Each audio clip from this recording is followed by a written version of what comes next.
V življenju sem imel srečo, da so me starši zgodaj navadili na knjigo. Kasneje, ko sem odrastel, sem imel veliko priložnosti, da sem se srečeval s knjigo, z njo živel, z njo delal. Veliko knjig sem v tem svojem političnem življenju dobil tudi kot darila ali tudi kot pripomoček za pripravljanje in preverjanje svojih stališč, za razumevanje tega, kar se dogaja v družbi, doma in v svetu. In zdaj, ko se končuje ta moja profesionalna politična pot, se mi je zdelo prav, da se te knjige vrnejo k svojemu izvoru, to je v študijsko knjižnico v Murski Soboti, kjer sem prve korake učenosti nabiral takrat, ko je bila še v prostorih Sobotskega gradu. Knjige bodo na nek način pomagale tudi mojim rojakom, zlasti tistim mlajših rodov. Knjižnica je izredno lepa, je profesionalno urejena in mislim, da bodo tam dobro spravljene in da bodo dobro upravljale svojo nalogo tudi naprej.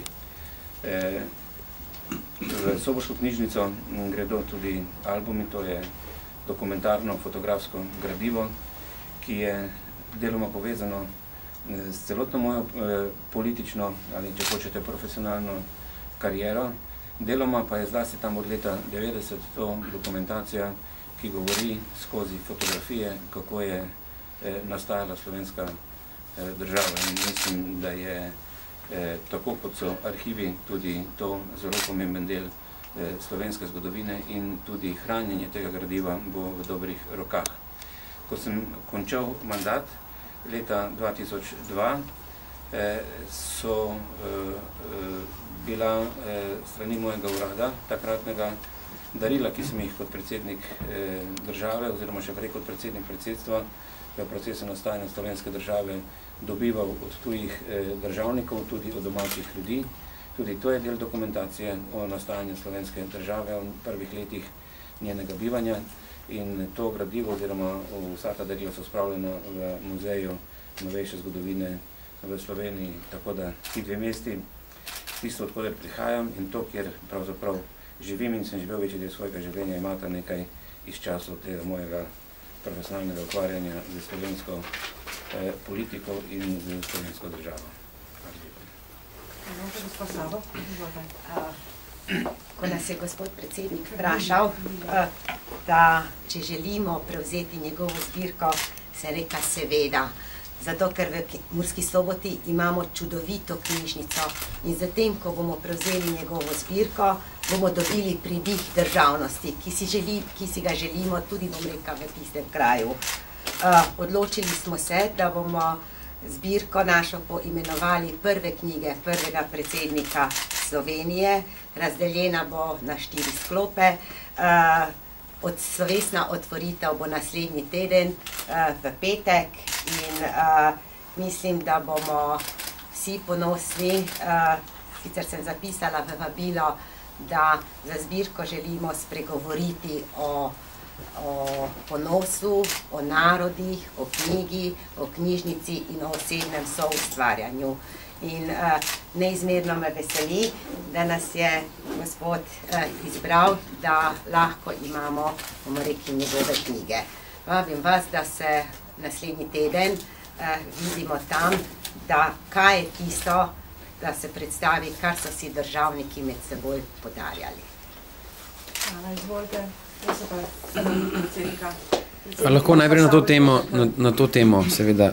Eno vprašanje, sicer gospod Kučan, ali ste morebiti razmišljali, koliko je vrednost teh albumov, teh knjig, kakšno pridobitev v bistvu v vrednosti morebiti za knjižnico? Lahko jaz.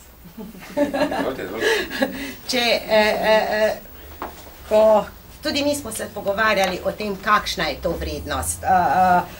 Ker je ogromna vrednost. Vendar, če govorimo o nekaterih knjigah, ki so popolni faksimile, da pogovorimo o knjigi, ki jo je prejel od španskega kralja, ki je išla enkrat 1500, nekatere knjige nimajo vrednosti.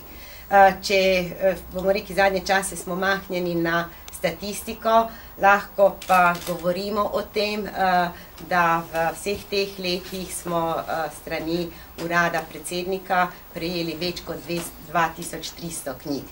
Nimajo vrednosti, zato ker so toliko vredne.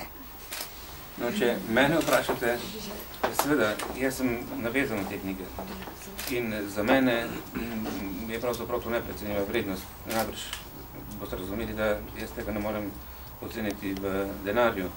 Še posebej, ker so to knjige, ki so zvezane z nekaterimi mojimi prijatelji, ki sem jih dobil v tem času in ki so ostali v slovenski državi v strani v najtežjih trenutkih.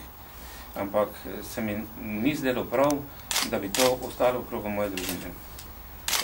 Je prav, da je to pravzaprav last vseh Slovencev in tako tudi meni bilo to zmeraj izročeno, kot pač nekoga, ki je takrat predstavljal Slovence in slovensko državo. Tako da, če se vrnem na vaše vprašanje, ta stvar je za mene neprecenljiva, koliko bo za druge, seveda je pa drugo vprašanje, ampak gospod direktor, ste se slišali. Še pod vprašanje, ste vse te knjige v življenju res prebrali ali boste morebiti kakšno prebrali tudi v knjižnici, v čitalnici? Rahlo bi pa res pretiraval, če bi rekel, da sem to vse prebral, še posebej, ker jih je en velik del še doma in te bodo še sledile nekoč. A je kakšna knjiga, od katere se pa niste mogli ločiti in katera? Ja, nekaj jih je, so tamle, ampak to je tako kot z ljubeznijo, veste, mislim na knjige čustveno vezan in od nekaterih se človek težje poslavlja, ampak enkrat se bo to tudi v tek posloviti. No, pa od katere se pa morebiti res ne boste, ko ste že govorili, da so kot ljubezen, ne boste nikoli poslovili? Od katere se nam nikoli? Od katere knjige? Od knjig Miška Krajnca, recimo, se nam nikoli poslovili. Še glede albuma me zanima s fotografijami, to so verjetno fotografije različnih avtorjev. Ja, tudi vaše. Tudi vaše smo. Zanimivo.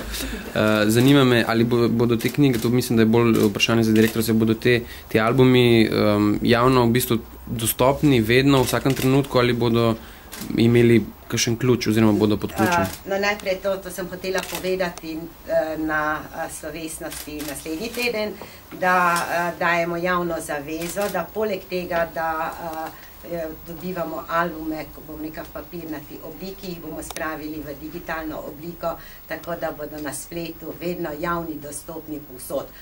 Tisti, kdo si bo pa hotel pogledati original, bo pa to moral narediti pod ključem, pa pod našim nadzorom. Ali bodo te knjige v kakšnem posebnem oddelku, ki se bo imenoval oddelek Milana Kučana, bivšega predsednika Slovenije? Ne, oddelek ne bo, to bo zbirka. To je pa skrivnost, kako bo to. Dobro je.